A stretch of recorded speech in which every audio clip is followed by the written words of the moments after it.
Ada seorang bernama Imam Ibnu Abshad An-Nahwi. Dia berada di atas atap di masjid di kota Kairo, Mesir. Dia sedang makan sesuatu. Dia makan di atas karena rumah lantai dulu. Ketika dia sedang makan, tiba-tiba dia lihat ada seekor kucing. Lalu dia lemparkan segenggam makanan pada kucing. Kucing. Dia sedang makan di atas, ada kucing, dia berikan. Lalu kucing itu mengambil dan pergi. Biasanya kita lihat kucing juga kita berikan makanan, dia akan makan di tempat itu. Tapi unik, aneh. Kucing ini membawa makanan itu pergi.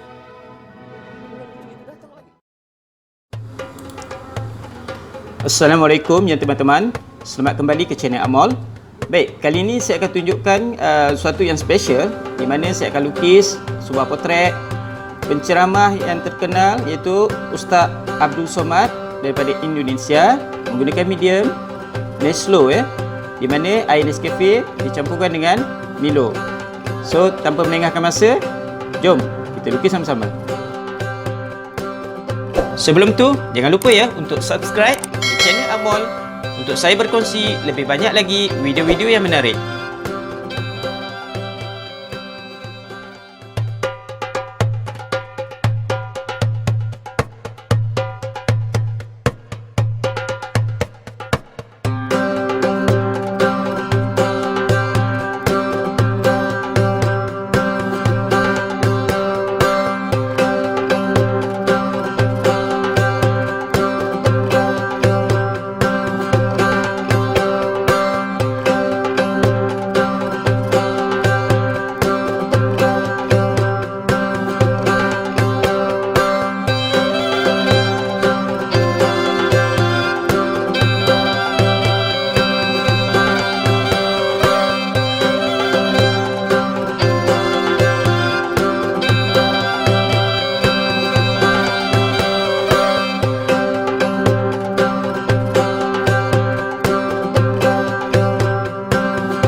Baik ya teman-teman, sebelum akhirin karya ini, kita chop dulu dengan bekasan air Neslo ya.